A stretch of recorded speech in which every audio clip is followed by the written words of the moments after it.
छठा साधु को अंग। कबीर दर्शन साधु के करतन की जय कानी। ज्यों उद्यम से लक्ष्मी आलस मन से हानि। कबीर साहब कहते हैं कि साधु के दर्शन में तुम मर्यादा के रोड़े में ना अटको। करत न कीजे कानी। कानी नाम मर्यादा।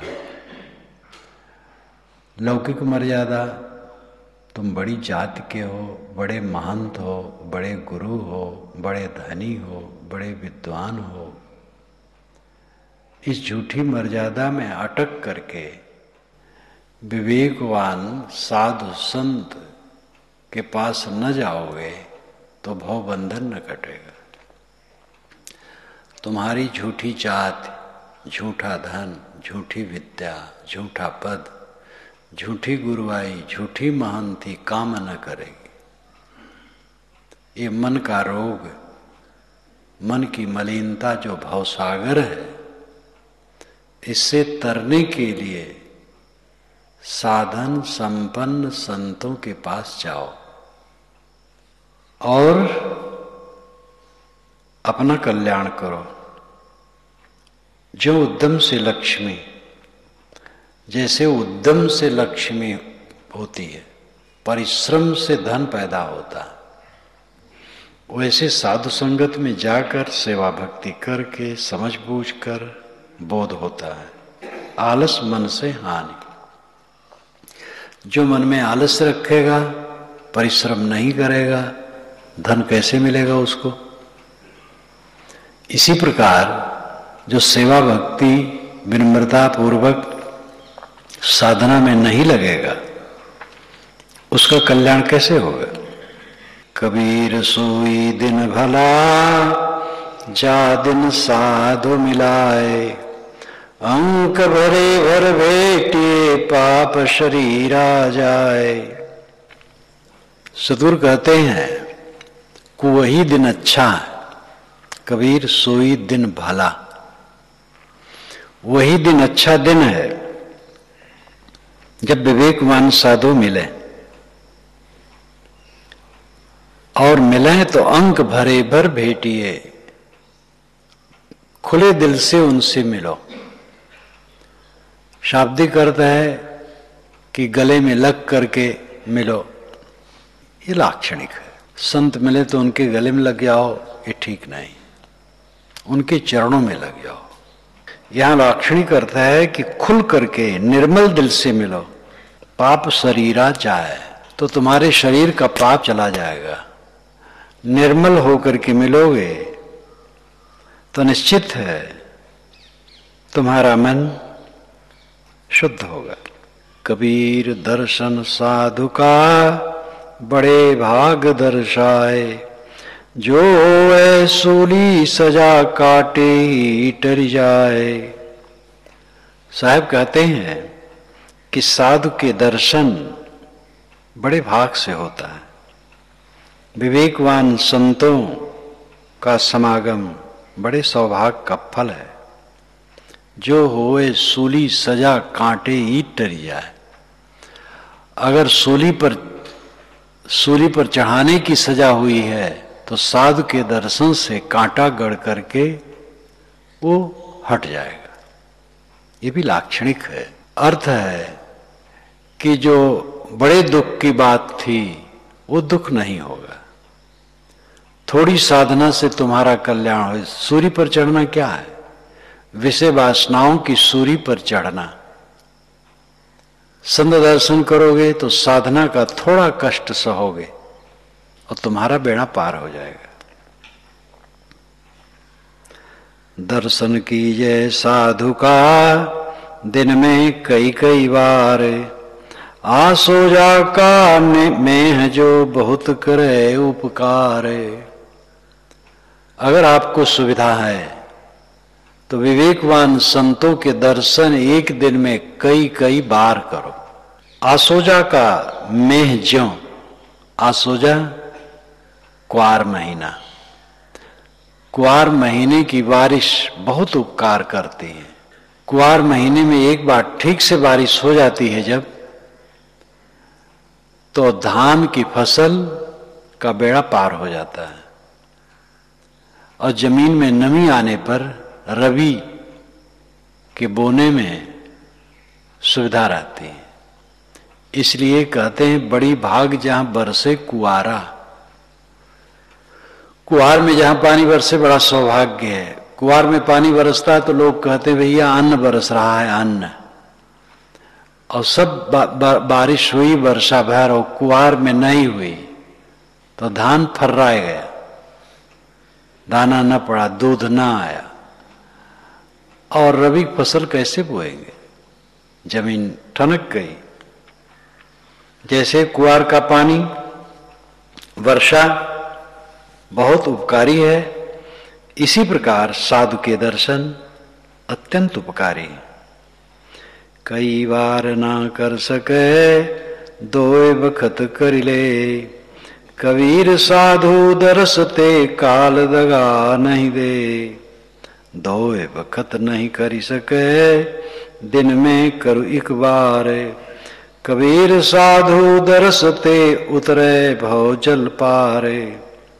एक दिना नहीं कर सके दूजे दिन करने ले है, कबीर साधु दरसते पावे उत्तम दे है। दूजे दिन नहीं कर सके तीजे दिन कर जाए, कबीर साधु दरसते मोक्ष मुक्ति फल पाए। तीजे चौथे नहीं करे बार बार कर जाए, या में विलम न कीजिए कहें कबीर समझाए। बार बार नहीं कर सके पाख पाख करि ले, कहें कबीर सो भक्त जन जन्म सुफल करि ले। पाख पाख नहीं कर सके मास मास कर जाए, या में देर न लाइए कहें कबीर समझाए। मास मास नहीं कर सके छठे मास अलबत्त, या में ढील न कीजिए कहें कबीर अभिगत। छठे मास नहीं कर सके बरस दिना करि ले, कहें कबीर सो भक्त जन जमहि चुनौती दे। बरस बरस नहीं कर सके ताको लागे दोष, कहें कबीर वा जीव को कबहु न पावे मोह से। बड़े विवरण से इन साखियों में बताया गया कि प्रतिदिन अनेक बार संतों के दर्शन करो। ऐसा ना हो सके तो एक बार कर लिया करो, ऐसा ना हो दूसरे दिन कर लिया करो, तीसरे दिन कर लिया करो, 4-5 दिन में कर लो, नहीं तो सप्ताह में कर लो। सप्ताह में न कर सको तो पाक पाक में कर लो, पाक पाक में न कर सको तो महीने में कर लो, न बने महीने में तो 6 माह में कर लो, नहीं तो साल भर में कर लो। और साल भर में भी न कर पाओ तब गलत है। साल भर के लिए साहब छूट देते हैं, साल भर भी न कर पाओ तो बहुत गलत हो जाएगा, फिर कल्याण का रास्ता छूट जाएगा। चाहे जिस तरफ आप चाहें, संसार की माया का प्रपंच है, स्थूल बुद्धि है लोगों की, सांसारिकता के तरफ उन्मुख करने वाले सभी लोग हैं, अंतर्मुखता की तरफ प्रेरणा देने वाले साधन संपन्न संत हैं। वेशधारी भी नहीं, बहुत वेश में जाओ और उलझ जाओ। ऐसे ऐसे साधु हैं कि जिनके पास बैठो तो जो साधना करते थे उसमें भी अविश्वास हो जाएगा। वेश तो पहने हैं, अंतर्मुख नहीं है, बहिर्मुख है, तो उनकी संगत से और खराब हो जाता है। इसलिए जो बोध और रहनी संपन्न है, ऐसे संत की जरूरत है, जिनका बोध सही है और रहनी भी सही है, आचरण सही है, अंतर्मुख है। ऐसे संतों के दर्शन से अंतर्मुख होने की प्रेरणा मिलेगी। मात पिता सुत स्त्री आलस बंधु कानी। साधु दरस को जब चले अटकावे आनी। जब सात दरस को लोग चलते हैं तब विघ्न क्या होता है? माता पिता पुत्र पत्नी आलस्य भाई बंधु ये सब अटकाते हैं। परिवार के लोग विघ्न करेंगे और शरीर का आलस्य, ये सबसे आदमी सत्संग की तरफ उन्मुख नहीं हो पाता है। इनकट अटकाया ना रुके, इन अटकाया ना रुके, साधु दरस को जाए। कबीर सोई संत जन मोक्ष मुक्ति फल पाए। इसलिए किसी के अटकाए न रुके, संत दर्शन के लिए निश्चित ही जाए। साहब कहते हैं फिर वह मोक्ष फल प्राप्त करेगा। संसार से मन जितना निवृत्त होगा, अंतर्मुख जितना प्रवृत्त होगा, उतना मोक्ष है। पूर्ण अंतर्मुखता पूर्ण कल्याण दशा है। चित्त की हलचल जिसकी खत्म है, कोई द्वंद्व चित्त में नहीं है, यही मोक्ष अवस्था है। साधु चलत रो दीजिए, कीजे अति सन्मान। कहें कबीर कछु भेंट धरु अपने बित अनुमान। साहब कहते हैं जब संत आवें तो उनका अत्यंत सम्मान करो, सेवा करो, सत्संग का लाभ लो। और जब चलने लगे तो अपने वित्त अनुमान, जिस प्रकार तुम्हारा धन है, धन की योग्यता है, उसके प्रमाणानुसार कुछ न कुछ उनकी सेवा में अर्पित करो। और बिछुड़ते समय रो दो, तब तुम्हारी भक्ति मानी जाएगी।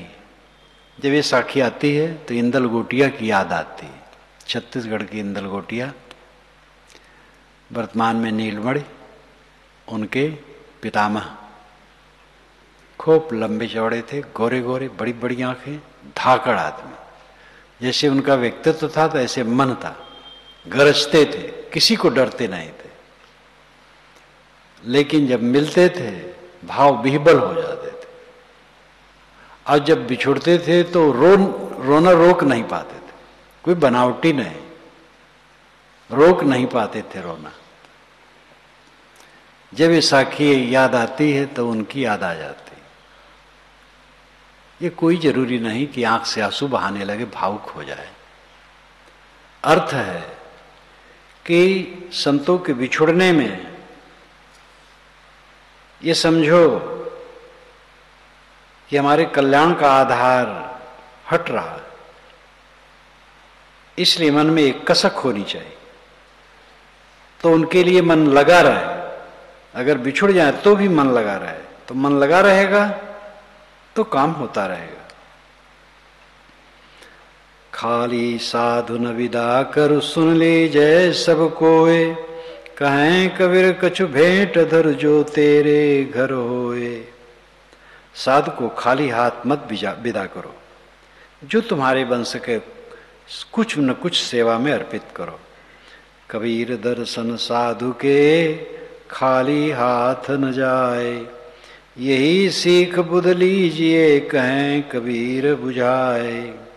संतों के दर्शन जाओ तो खाली हाथ न जाओ, नहीं ज्यादा तो पत्र पुष्प कुछ भी समर्पित करो। सुनिए पार जो पाइया, छाजन भोजनानी। कहें कबीर संतन को, देतन कीजय कानी। साहब कहते हैं पार जो पाइया, अगर पार पाना चाहते हो, कल्याण चाहते हो, तो छाजन भोजन आनी। आनी लाकर संतों को अपने यहाँ लाकर छाजन भोजन दो। और इसमें कानी न करो, मर्यादम न उलझो कि हम बड़े हैं। क्या बड़े हो? कबीर लौंग इलायची, दातुन माटी पानी। कहें कबीर संतन को, देतन कीजय कानी। लौंग, इलायची, दातुन, माटी, पानी, बहुत साधारण साधारण चीजें हैं, इससे सेवा करो। गांजा, भांग, बीड़ी, सिगरेट नहीं। लौंग इलायची तक शायद छोड़ दिए। मैं तम्बाकू भी दिया हूं। अब एक संत आए तो के बच्चा तम्बाकू हम खाए थे, तो बनिया यहाँ गया तो ठर्रा तम्बाकू एक बढ़िया, मैंने कहा बढ़िया दो, तो खूब मोटा ठर्रा कीमती ला के उनको दिया। मैं तो जब पारखी संतों की संगत हुई, पहले पान खाने लगा था। एक मेरा मित्र था तो पान की दुकान करने लगा, तो फिर आवे, बाबू ये लो, बाबू ये लो, तो अब एक एक खाने लगा। जब खाने लगा तो पैसे से मंगाने लगा। फिर मित्र लोग आवे तो ला भाई 10 बीड़ा पान लो, सबको खिलाएं, हम भी खाएं। इसी बीच में पारखी संत मिले, तो ऐसा नहीं खाता था कि मुंह भरे हर रहे। कोई संत हमें टोके नहीं, क्योंकि साफ रहता था। तो जब देखा संतों को तब सोचा कि ये नहीं खाना चाहिए, बस छोड़ दिया। छोड़ दिया तो छोड़ दिया। छोड़ दिया था, उसके बाद भी 3 बरस तक घर में रहा। तो ऐसे संत जो मिले तो उनके लिए ला दो, तर्क नहीं करता था, लेकिन अपना तो पान भी नहीं खाता था। टूका माही टूक दे, चीर माही सो चीर, साधो देत न सकुचिए यो कथि कहीं कबीर। टूका माही टूक दे, एक रोटी है, आधी रोटी है, तो आधी रोटी में आधी उनको दे दो, आधा तुम लो। और चीर माही सो चीर, एक कपड़ा है तो उसी में फाड़ करके जरूरत हो तो दे दो। ये सब लाक्षणिक है, मतलब जो कुछ अपने है उसी में से संत सेवा, अतिथि सेवा करना चाहिए। अतिथि देवो भव, आचार्य देवो भव, मातृदेवो भव, पितृदेवो भव, आचार्य देवो भव, अतिथि देवो भव। ये तैत्तिरीय उपनिषद में 4 को देवता कहा गया है। माता देवता है, पिता देवता है, गुरु देवता है, अतिथि देवता है। अतिथि भी देवता है। और अतिथि सत्कार केवल भारतीय परंपरा में नहीं, इस्लाम परंपरा में, यहूदी ईसाई परंपरा में सब जगह मान्य है। क्योंकि मनुष्यता की बातें तो सब जगह मानी जाती हैं, और उसमें संत का दर्जा इसलिए ऊंचा है, ऐसे अतिथि जो संत हैं। अतिथि का पहला अर्थ ही है कि जो एक जगह न रुके, चलता रहे। ऐसे संत हैं जो घूमते रहते हैं, वही अतिथि हैं सच्चे। और उनकी सेवा से हमें अविनाशी का बोध होता है, अंतर्मुखता की तरफ प्रगति होती है। इसलिए सबसे बड़े अतिथि संत हैं। फिर और भी कोई भी हो, साधु देत न सकुची यूं कथ कहें कबीर। साहब कहते संकोच मत करो, जो तुम्हारे घर में है तो सत्तू है, सत्तू दो। कोई जरूरी नहीं कि हलवा दो, हलवा कोई बढ़िया चीज नहीं है। जो है उसमें सेवा करो। साधु आवत देखी कर, हंसी हमारी देह, माथा का ग्रह उतरा, नैनन बड़ा सने हैं। साधु को आते देख करके मेरी देह हंस दे, अंग अंग प्रफुल्लित हो गए, और सिर का ग्रह मानो उतर गया, और नेत्रों में स्नेह बढ़ गया। निराकार निज रूप है, प्रेम प्रीति सो सेव, जो चाहे आकार को साधु परतछ देव। निराकार अस्थूल आकार से रहित शुद्ध ज्ञान स्वरूप आत्मा निज रूप है।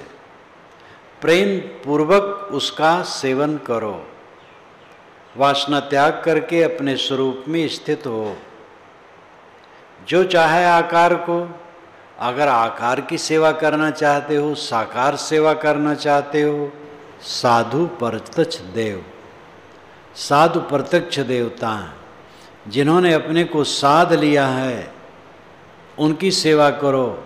तो मानो सद्गुरु की सेवा, साधु की सेवा यही भगवान की सेवा है। निराकार की सेवा करना चाहो तो निस्वरूप है। निराकार स्थूलाकार नहीं, वो ज्ञानाकार मात्र शुद्ध चैतन्य है। तो निराकार तो निज रूप है, वासना त्याग करके अपने आप में स्थित हो। और साकार सेवा करना चाहो तो साधु की सेवा करो। इस प्रकार साकार निराकार की परिभाषा है।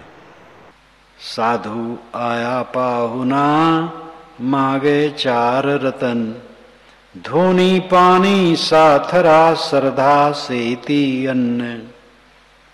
साधु पहुना आए, वे 4 रत्न मांगते हैं।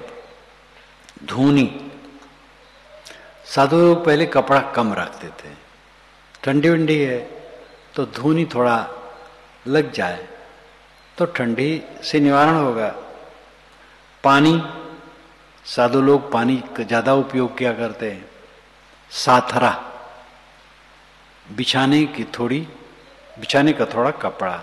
और श्रद्धा सेती अन्न, श्रद्धा पूर्वक अन्न, बस इतना काफी है। साधु शब्द समुद्र है, जामे रत्न भराए, मंद भाग मुट्ठी भरे कंकर हाथ लगाए। साधु शब्द समुद्र है, साधु ज्ञान के शब्दों के सागर हैं। साधु संत में ज्ञान के शब्द भरे हैं और उसमें रत्न है, ज्ञान का रत्न है। मंद भाग मुट्ठी भरे कंकर हाथ लगाए, लेकिन मंदभागी लोग, जहां मोती है, मोती हाथ में उनके नहीं लगती, बल्कि कंकर लगता है। मोती हाथ में नहीं लगता, कंकर लगता है। मतलब है कि संतों के पास जाकर के भी वे दोष देखते रहते हैं, सद्गुण नहीं लेते हैं। इसलिए मोती लो, मोती अच्छा है, दुर्गुण अच्छा नहीं है। साधु मिले यह सब टले, काल जाल जम चोट, शीस नावत ढई परे, अग पापन को पोट। साधु मिले तो यह सब टल जाता है। काल जाल जम चोट, काल का जाल और यम की चोट। काल है कल्पना, यम है वासना। कल्पना और वासना से निवृत्त होती है। संतों के दर्शन, संतों के विचार, संतों की रहनी, संतों के साथ निवास से धीरे धीरे अपना जीवन शुद्धता है। जब श्रद्धा से ऐसा करे तब। कपट कतरनी है, स्वार्थ की कामना है, तो उसके लिए तो कोई बात नहीं। शीश नवावत ढही परे, अग पापन को पोट। संतों के सामने सिर झुकाने से पाप की गठरी सिर से गिर जाती है। ये भी लाक्षणिक है। अर्थ हुआ जब तुम विनयी होगे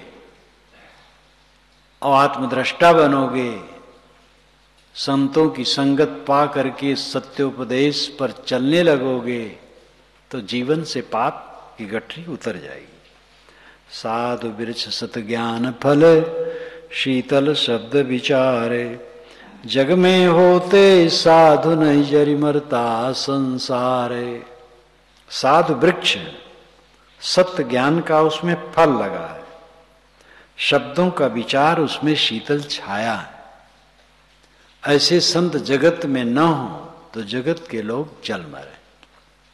जिसको बोध मिला, शांति मिली, कहाँ मिली? संतों की संगत में। संतों की संगत छोड़ करके इसका कोई आधार ही नहीं। साधु भूखा भाव का, धन का भूखा नाही, धन का भूखा जो फिरे सो तो साधु नाही।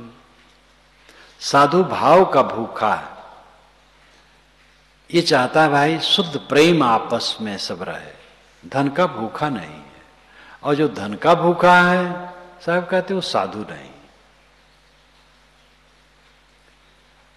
भाव का भूखा का अर्थ ये है, जैसे इतने लोग यहां हैं, आपस में प्रेम से रहें तो यही शोभा है। फिर ज्ञान विवेक सब बढ़ेगा। और प्रेम से न रहें, कलह करें, झगड़ा करें, एक दूसरे की निंदा करें, बुराई करें, उपेक्षा करें, तो अपने नरक भोगेंगे, समाज को क्या प्रकाश देंगे? मैं तो कहा करता हूं कि भाई कोई बड़े ऊंचे वचन की जरूरत नहीं है, बड़ी श्रद्धा भक्ति और ये सब कुछ मैं नहीं कहता।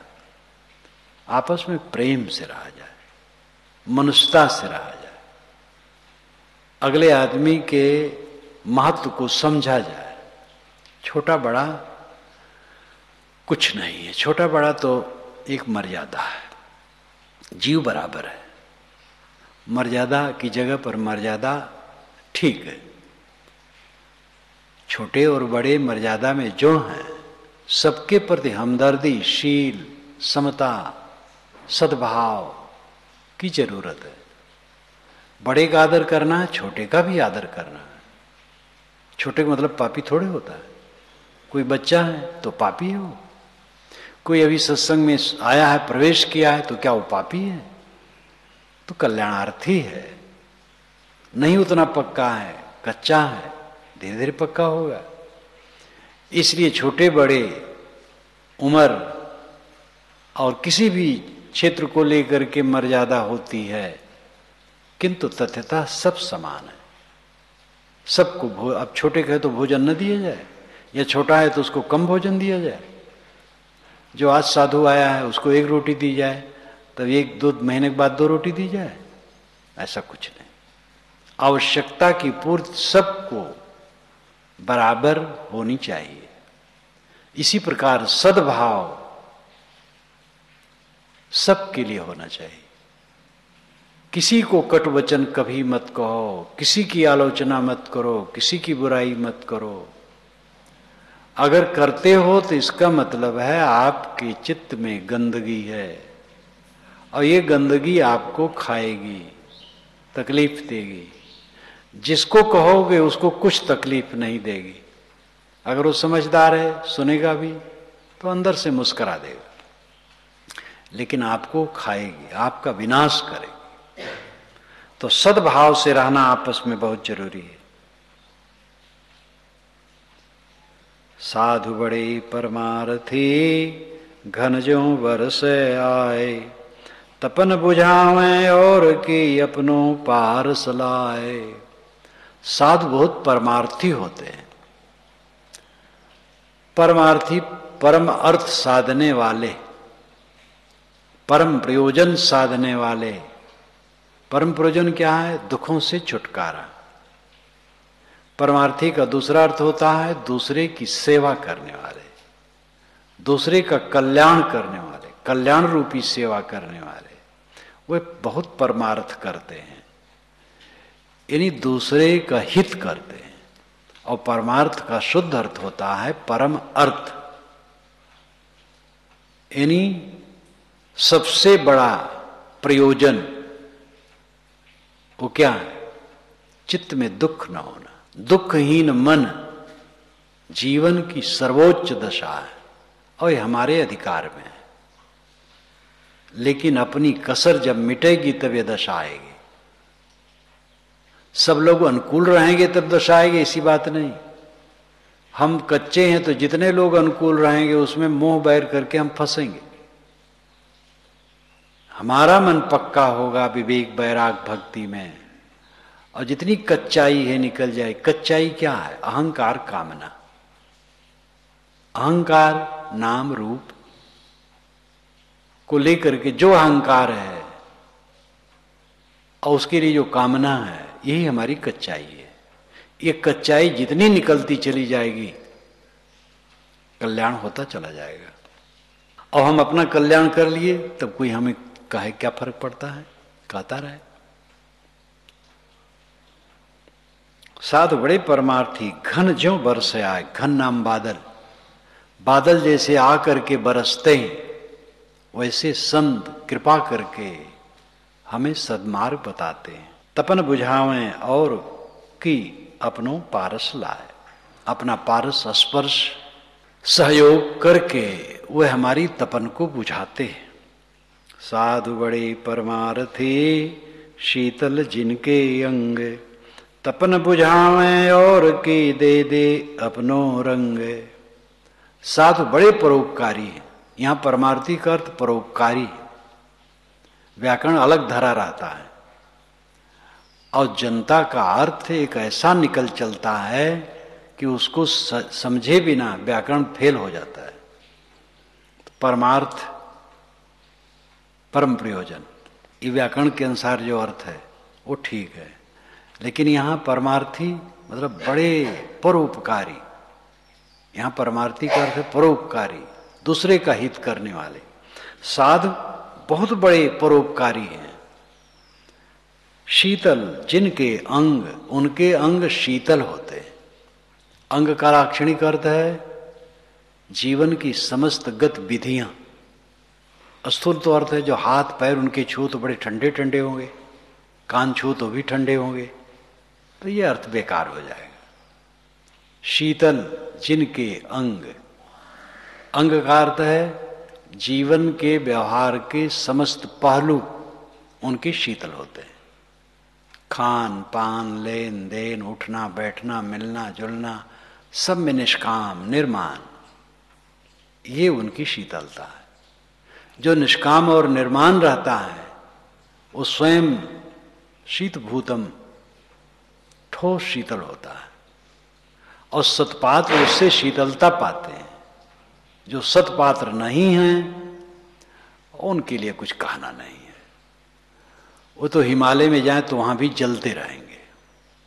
अच्छे से अच्छे संत मिलें, उनको ग्रहण करने की क्षमता ही नहीं है, मन में कुछ और है, तो क्या पाएंगे। लेकिन अगर हृदय निष्कपट है और सच्चे संत मिलें तो इससे अधिक सौभाग्य दुनिया में और कुछ नहीं। तपन बुझावे और की दे दे आपन रंग, वो अपना रंग दे करके, रंग का अर्थ है भाव। यहां ये भी लाक्षणिक है।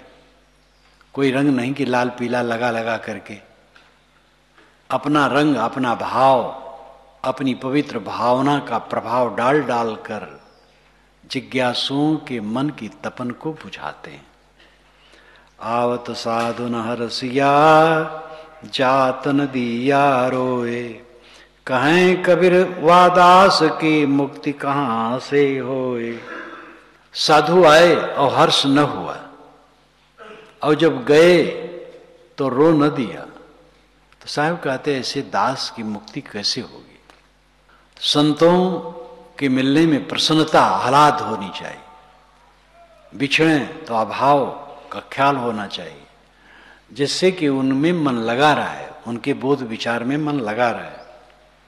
छाजन भोजन प्रीति सो, दीजे साधु बुलाए, जीवत जस है जगत में अंत परम पद पाए। संतों को बुला करके भोजन वस्त्र दो, इससे जीते जीते तुम्हारा सुयश बढ़ेगा, अवंत में तुम परम पद पाओगे। उनकी संगत से बोध होगा, कल्याण होगा। सरवर तरवर संत जन, चौथा बरसे में है, परमार्थ के कारणे चारों धारी दे हैं।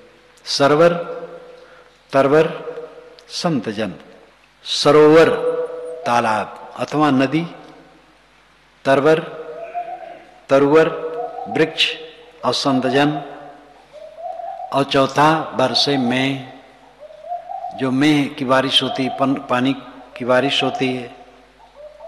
परमार्थ के कारण चारों धारी दे, ये चारों ने मानो परमार्थ के कारण, परोपकार के कारण चारों ने देह धरी है। नदियां, जलाशय, पेड़, बादल, संत, ये परोपकार के लिए मानो है। बिरछा कबहु न फल भके, नदी न चवे नीर, परमार्थ के कारणे साधु धरा शरीर।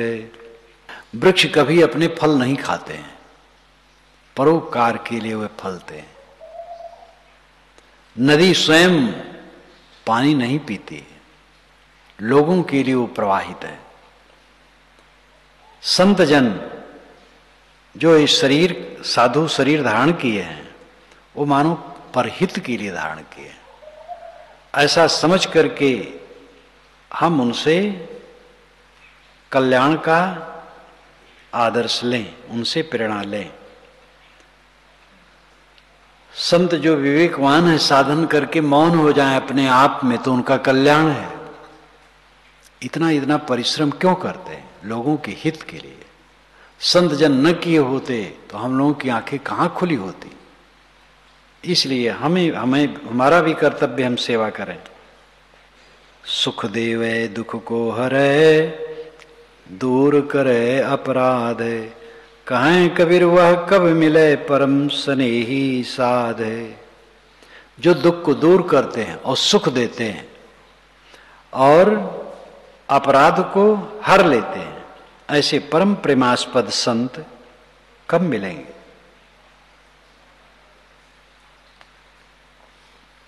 जाति न पूछो साधु की, पूछ लीजिए ज्ञान। मोल करो तलवार का, पड़ा रहन दो म्यान। कोई साधु मिले तो जाति न पूछो, बाबा किस जाति के हो। पूछ लीजिए ज्ञान, उनसे ज्ञान पूछिए। तलवार की मोल करो, म्यान के पीछे क्यों परेशान हो? ज्ञान की बात पूछो। वैसे मानव मात्र से जाति मत पूछो, जाति तो मानव एक है। कह आकाश को फेर है, कहाँ धरती को तोल है। कहा साधु की जाति है, कहाँ पारस का मोल है। आकाश का फेर कहाँ है, सीमा कहाँ है? आकाश अनंत है। धरती को कौन तोल सकता है? कौन तराजू पर तोलेगा? साधु की जात कहाँ है? पारस पत्थर की कोई कीमत है? जो जितना लोहा हो छू करके सोना बना देता है, उसकी क्या कीमत है? पारस पत्थर काल्पनिक है। ये समझाने के लिए उदाहरण है।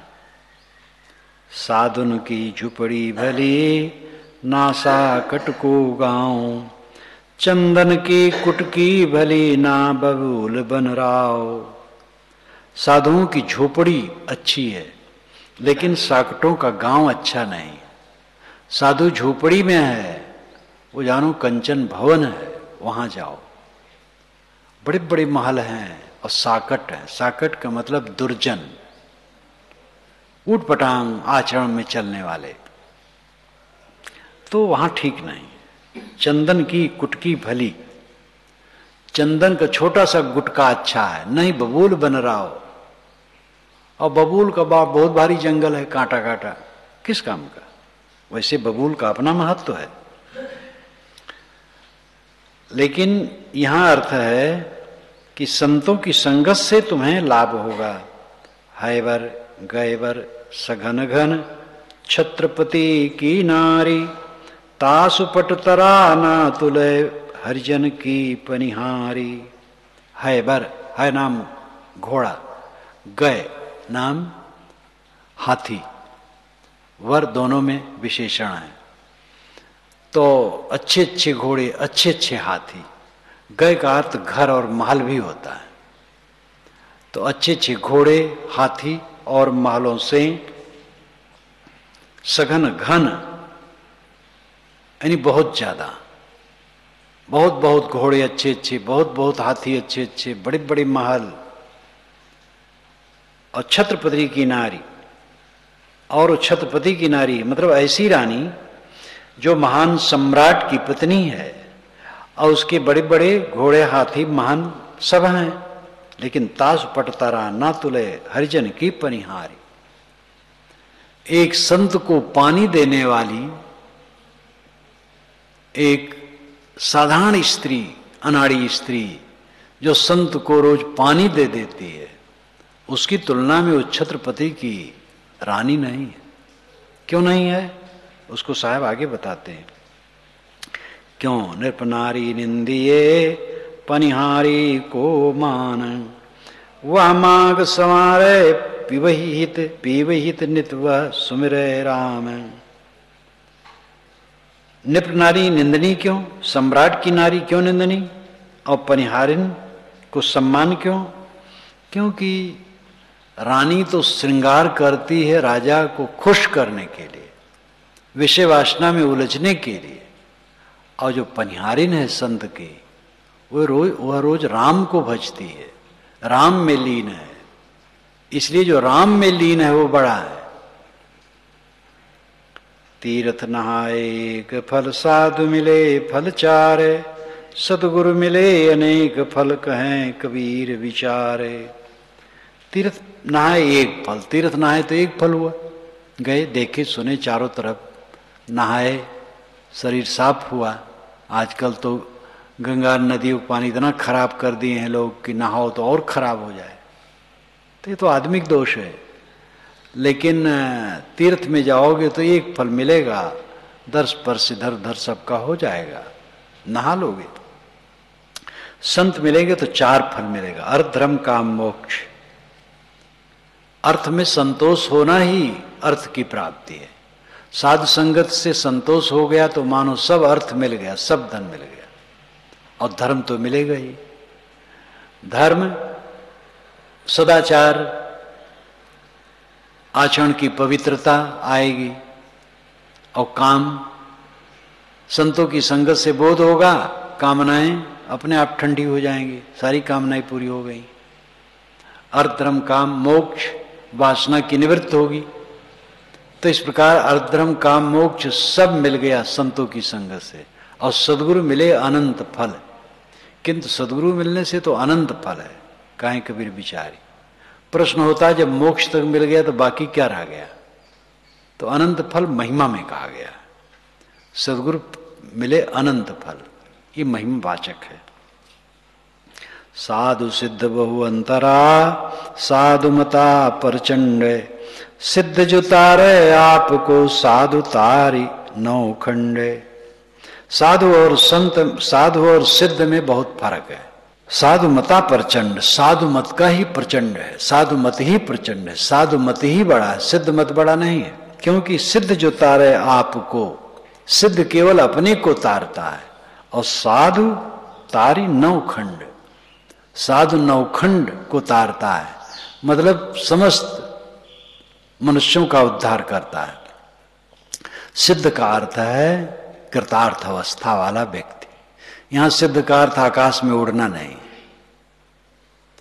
सिद्ध का अर्थ है परिपक्व, जो अपनी साधना में पूर्ण स्थित है, निष्काम निर्माण शीतल, कोई तर्क नहीं, कोई उद्वेग नहीं, कोई प्रतिक्रिया नहीं, ऐसा प्रतिक्रिया शून्य चित्त सिद्ध है। तो अपने आप का उद्धार कर लिया। लेकिन संत इस दशा में तो हैं ही, मेहनत करके दूसरे का भी कल्याण करते। जान लिए समझ लिए चुप हो गए, कल्याण अपना हो जाएगा, बहुत सरल है। लेकिन सेवा करने से दूसरे का भी हित हो,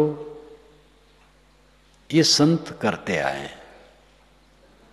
89 के कुंभ मेले में अमेरिका से कई लोग आए थे, तो मुझसे पूछे एक अमेरिका के सज्जन कि महाराज ऐसा भी संत होते हैं कि करुणा के चक्कर में न पड़े। मैंने कहा आपका प्रश्न बहुत मार्मिक है, एक करुणा से सारी झंझट है। तो हंसने लगे वो भी। मैंने कहा देखा तो जाता है प्रायः सभी संत करुणा करते हैं, सेवा करते हैं, करुणा के चक्कर में न पड़े तो बहुत सरल है, रोटी मिल जाएगी कहीं न कहीं, चुपचाप मौन शांत, द्वंद नहीं। अब इतने सब इकट्ठे हैं तो कोई पता नहीं क्या मानता होगा, गुरुजी हमें ध्यान देते हैं कि नहीं। कोई मन ही मन में गुस्सा में हो, कौन क्या सोचता होगा हमें क्या पता है। तो झंझटे तो है, और देखना भी पड़ता है। कौन किसी को रोग लगा है तो भाई हॉस्पिटल भेजो, और सब चीज देखना पड़ता है। अभी कुछ झंझट है, और अपने आप के लिए कुछ नहीं झंझट, मस्त। लेकिन ये सब उठाया जाता है कि लोगों का हित हो, इसलिए लोगों का सहयोग चाहिए। जिसके मन में कोई इच्छा वासना उदय हो बतावे, कोई कमजोरी हो बतावे, सुधार का रास्ता बताया जाएगा। किसी को कोई शिकायत हो तो बतावे, तो सुधार का रास्ता बताया जाएगा। और मनहीम पाले रहे तो बड़ा मुश्किल है। इसलिए जो साथ में हो सहयोग करे, खींचतान न करे। नौका लेकर के खेया जा रहा है, कोई नौका में कूदे तो ठीक नहीं, चुपचाप बैठा रहे। अब अगर ना अच्छा लगे तो उतर जाए, नौका छोड़ दे। और अगर नौका में चलता भी है और कूदता है, हिलाता है, तो अच्छा नहीं। तो जितने साथी हैं सब सहयोग करते रहें, असहयोग न करें। कोई बात हो तो बतावें, उसके सुधार का रास्ता दिखाया जाएगा। ऐसा रहता है तो परेशानी नहीं होती। खुशी है मुझे कि ऐसा ही यहां है, लोग सब सहयोग करते हैं और बहुत बढ़िया सब चलते हैं। जा सुख को मुनिवर रटें, सुर नर करें विलाप, सो सुख सहजय पाइया संतो संगति आप। जा सुख को मुनिवर रटें, जिस मोक्ष सुख के लिए बड़े बड़े मुनिजन पता नहीं कौन कौन जप कर रहे हैं, क्या क्या पढ़ रहे हैं, क्या क्या घोख रहे हैं। रटें, रटना, पढ़ना, गुनना, जपना, ये सब करते हैं। सुर नर करें विलाप, सुर देवता नर मनुष्य सब विलाप करते हैं, रोते हैं। भगवान कब मिलेगा, मोक्ष कब होगा, दुख कब दूर होगा, व्याकुल है। ऐसे ऐसे सतपात्र है। सो सुख सहजे पाई या संतो संगति आप। कबीर साहब कहते संतों की संगत में वह सुख सहज ही मिल जाता है। साहब ने इतना बढ़िया कहा है, इतना व्यवहारिक उनका ज्ञान रहा है।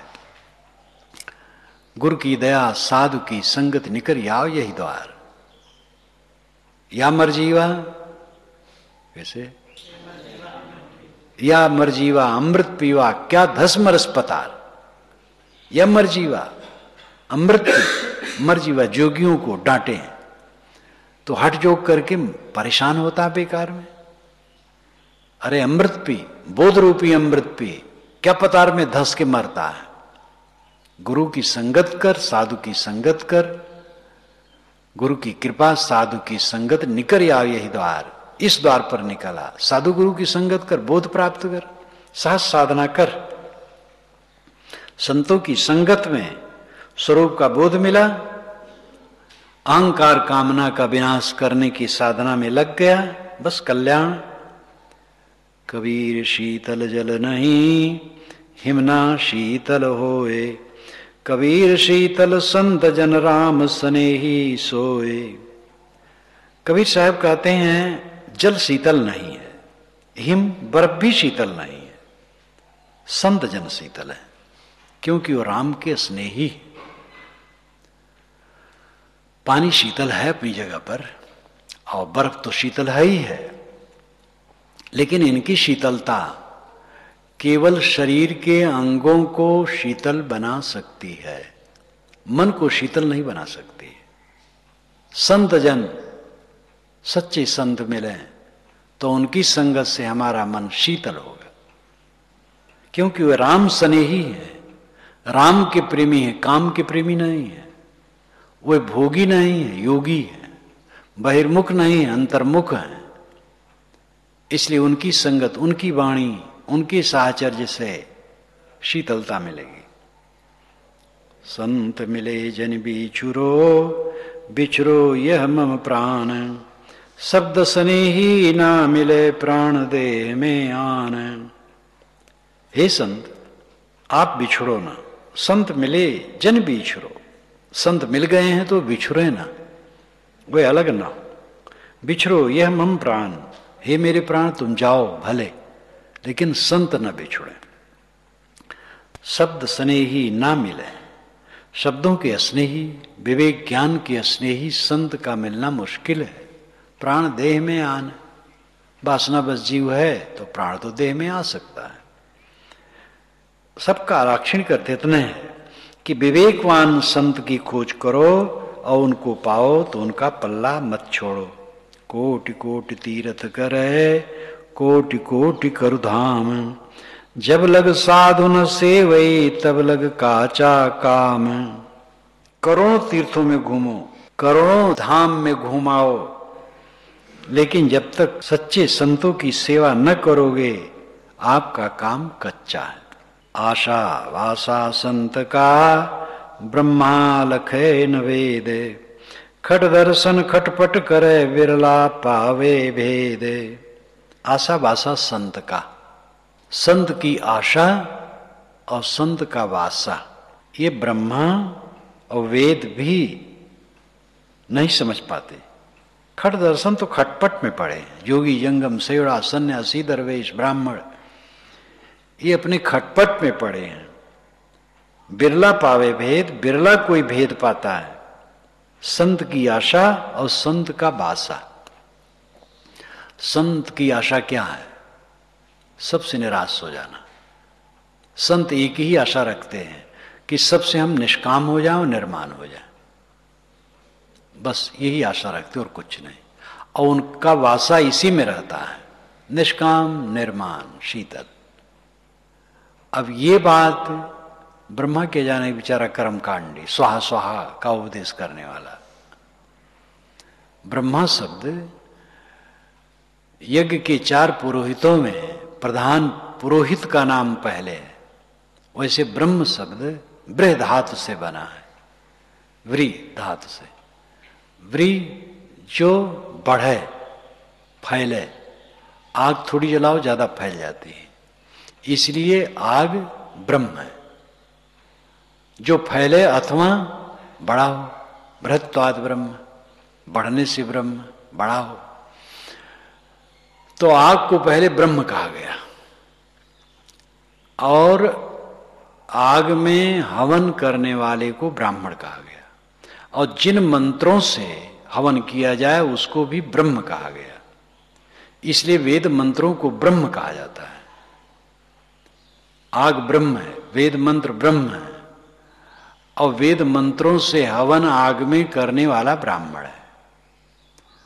और जब यज्ञ का विधान विस्तार हुआ और पेशा शुरू हो गया, पहले तो पेशा नहीं था, पहले तो उत्साह था। एक वैदिक विद्वान ने लिखा है कि उपासक ने अपने भोज्य पदार्थों से थोड़ा निकाल करके देवता के नाम पर अलग रखा, तो चींटी खा गई, पक्षी खा गए, जानवर खा गए, उसको लगा देवता नहीं पाया। उसको सूझ हुई आग में डालने, आग में डाला, सुगंधी उड़ी आकाश में गई, तो लगा देवता ले लिया। इस विश्वास पर हवन शुरू हुआ। तो व्यक्तिगत उपासना की दृष्टि से देवता को खुश करने की दृष्टि से शुरू किया गया। जब वर्ण व्यवस्था हुई तब यह उपासना का कर्मकांड रूप हो गया था। तब इसके पेशेवर एक वर्ग बनाया गया और वह फिर करवाने लगे। तो यज्ञ में 4 बड़े पुरोहित, ब्रह्मा, होता, उद्गाता, दर्जु। ब्रह्मा यज्ञ मंडप में एक उसका नियत स्थान होता था, वहां आसंदी पर वो बैठता था। आसंदी यानी आसन, और वहीं से बैठ के वो निर्देश करता था, वो विशेषज्ञ होता था। होता जो हवन करता था, और उद्गाता जो सामगान करता था, और अधर्जु का काम था लकड़ी चीरे, बर्तन माजे, और वो वेदी को बनावे, और पशु यज्ञ अगर है तो पशु को मारे, उसकी चर्बी निकाले, चाम अलग करे, मांस अलग करे, हवन के लिए वो सामग्री रखे, मांस इत्यादि। ये अधर्जु का काम था।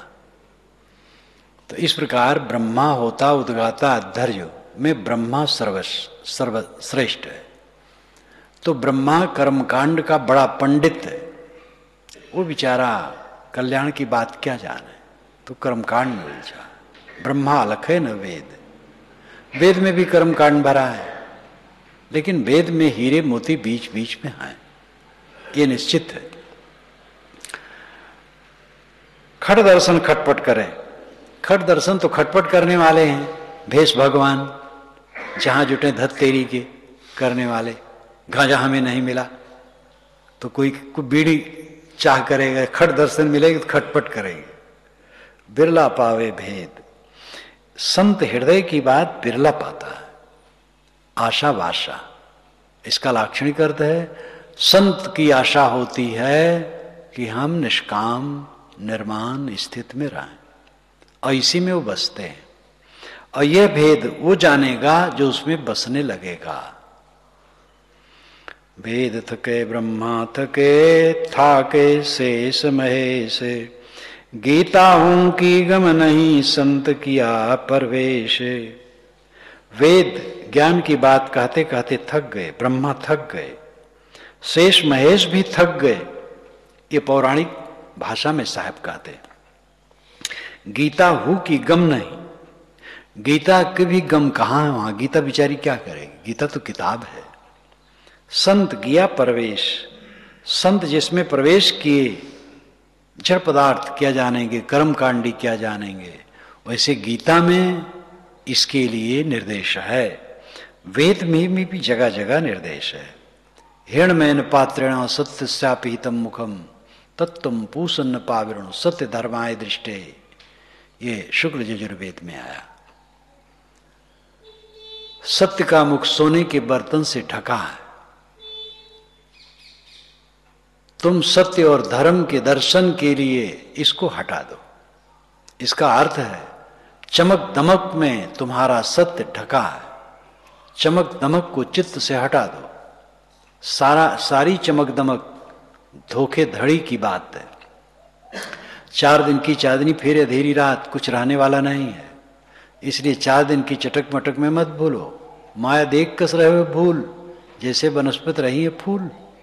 संत किया प्रवेश, संत जिसमें प्रवेश किए हैं वो शास्त्र और कर्मकांड और ये सबसे नहीं मिल सकता है।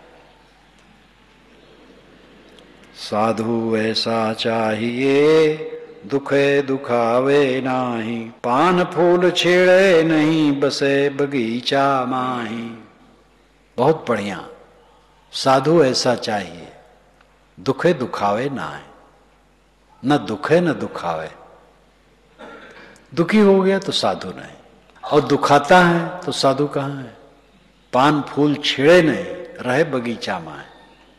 बगीचा में रहे लेकिन कोई फूल न तोड़े, कोई पत्ता न तोड़े, ये लाक्षणिक है।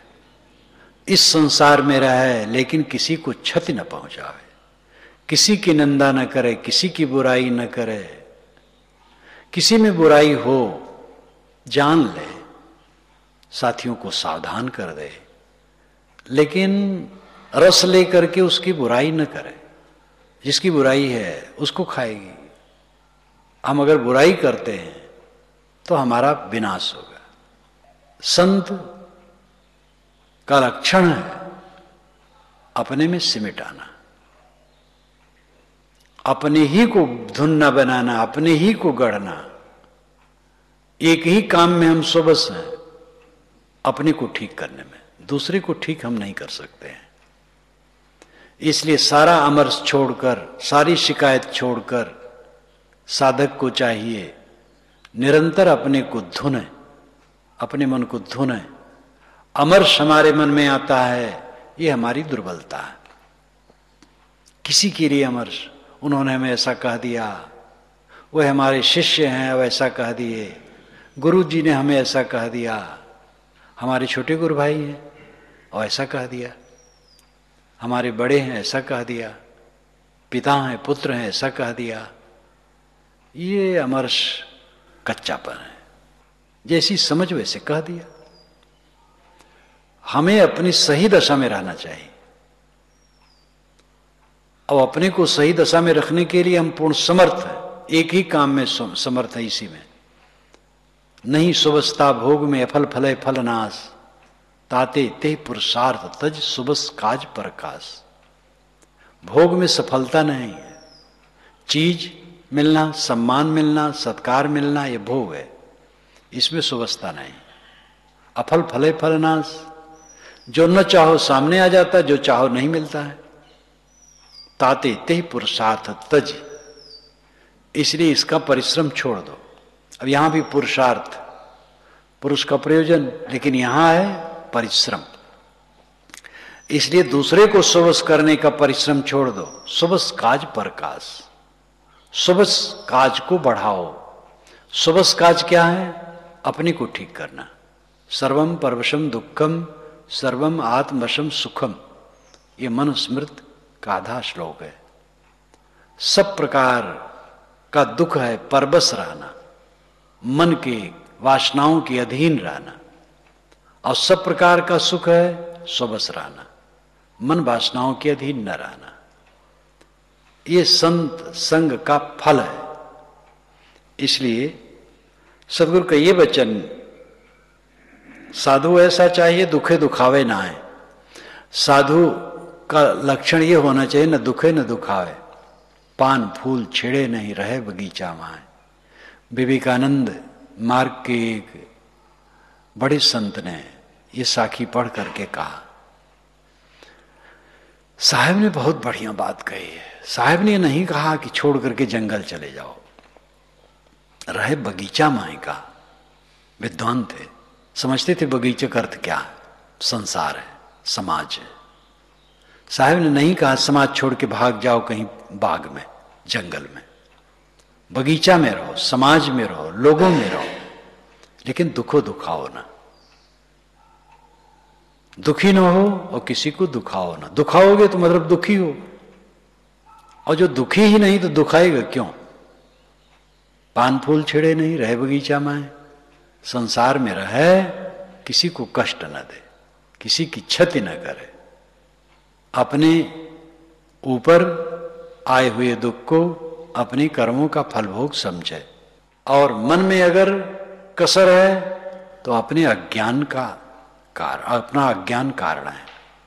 अपमान हो गया, निरादर हो गया, बुखार लग गया, बीमारी हो गई, धन हानि हो गई, और कुछ हो गया, तो ये सब अपना कर्म फल भोग माने, किसी को दोष न दे। और अपने मन में अगर उलझन आती है तो अपना अज्ञान है। ये दृष्टि जिसकी आ जाएगी, किसकी शिकायत करेगा? वो अपने आप को ठीक करेगा।